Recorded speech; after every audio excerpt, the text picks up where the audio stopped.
Hey guys, GFXneko here, and I got a request to do a fiery effect tutorial, kind of like in this SIG right here. I just want to clear a few things up though really quick. This right here and this right here, those are part of the render, so they were drawn there, and to recreate that you sort of just have to find something similar and literally put it in there. Or I'm going to show you my way of doing it. This right here though, these sort of little flickers of flame, that's I'm pretty sure that's just they imported a C40, then smudged it, then they applied the whole image after and sharpened it, and they got that kind of like flame effect. But I'm going to be showing you a different way. I can make another tutorial if you guys really want that specific look, but I'm sort of just going to be showing you what I do. So sometimes you get the same effect, and it looks pretty cool, right? So let's get started. First thing you're going to do is go into File, then Place, and then find your fire, right? You need to find a picture of fire with a black background like this. You can find them on Google. Literally just Google images fire, and there's like 100 of them. They all look like this, right? In fact, this was the first one I just grabbed. So, you're just going to pretty much place it in here. Okay, resize it, because when you place it, it sizes it to the dimensions of the file. So just hold down shift and then resize it. Shift locks dimensions. I've mentioned this before in all my other tutorials. So yeah, now here we're at this step. You've placed it, you've resized it, now you have your fire. I went ahead and already put a background in a render.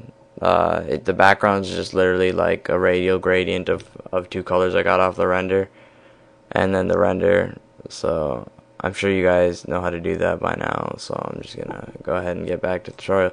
So here we have this fire, right? And as of now it's just blocking a bunch of stuff and looks really ugly, so go ahead and click your layer setting and go to screen, and there you go, the black's gone. Oh, look at that, it's just flame. So already that looks pretty beast, but kind of takes up a lot of space, and we're supposed to only be getting those little flickers in there, right? So this flame isn't really that good for it because it's all sort of one piece, but if you want little flickers, you literally just have to go in and erase the parts you don't want, right?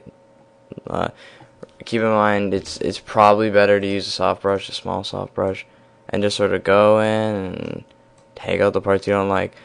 Things to keep an eye out for, I would keep an eye out for parts like this right over here, if you can see it, where it just cuts off. Yeah, you're going to want to watch out for those. Always erase them if you're using a part that sort of has something like that. So I'm just going to keep it a small amount right here, just sort of erase parts that I don't want and keep parts that I do want. And then we will get on with actually continuing the effect. So right here, I'll just keep this little set of flickers right here. You kind of want to get the flickers to go with the flow of the SIG, like sort of. Let me just sort of draw a line for you.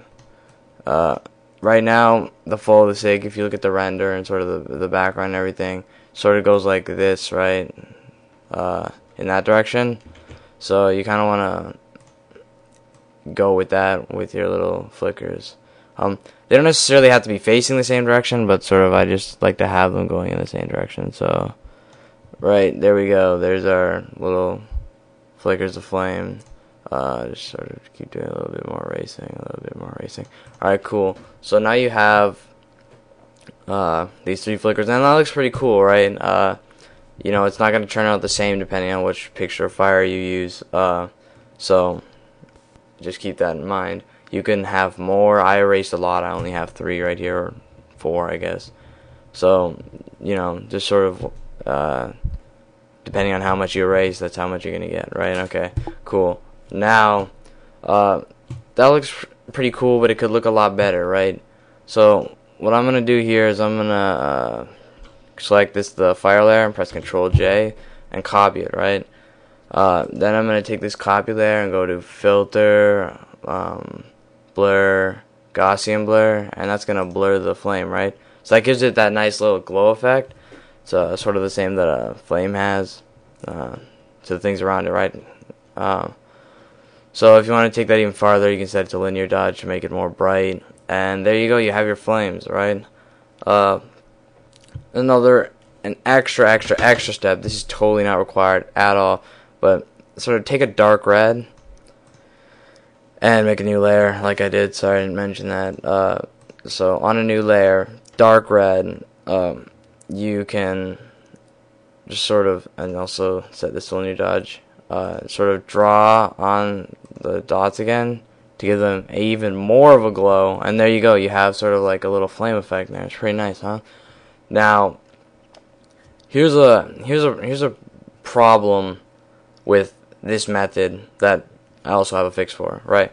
So, as you can see, the background and the render are purple, well, purpley pinkish color, right? The only thing red there is that eye over there, and the flames sort of stand out a lot, right? They don't really sort of fit in, or they're really bright. So, and a different color. Well, okay, right. So back to the actual, and you want to make everything sort of fit to a central color theme, right? Or, I mean, it's not too bad, but in some cases it will be when you use this effect. So, here's my quick little fix for it. You just take, okay, well, since I'm always worried that I'm gonna mess up, I always make copies of everything, and yeah, okay, all right, okay, I got it in the right order. So yeah, just merge down, okay, right. So now we have the same effect, but just on one layer. So yeah, easy fix, and I showed you this in my other tutorial. So I mean, you can use the same concept here. Let's get a light color. Okay, so you get your dark color over light color, and we're gonna do a gradient map. Woohoo! Right? So you got your gradient map. You can set the gradient map to whatever color you like. Honestly, that's a purple flame that would fit. Just focus purely on the flames right now. And you just sort of look for one that you think would make it look fit. And honestly, hue is the only thing that makes it completely the right color. So just take hue, merge down, boom, you have purple flames. And that was pretty easy, right? So now you have purple flames, and then those flames are a bit bright for the settings, so you can just add another gradient map on here, and then sort of just go from there, right?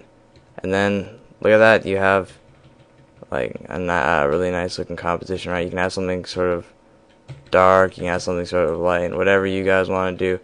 Just remember, if you're ever in a situation where you're like, oh man, something doesn't fit, gradient map, merge down, fixes everything. Well, in most cases it does. So yeah, that pretty much concludes my tutorial. Sorry if I randomly trailed off or paused for a second. Like I don't write these tutorials, I just do it off the top of my head. Maybe in the future I will start doing that to make these more clear if they are unclear to you guys. If they are, leave a comment and I'll work on it the next time. And if you have any questions, leave a comment. I'll try and answer them best I can, or do another tutorial. Yeah, so that pretty much concludes my tutorial. Thank you for watching, and yeah.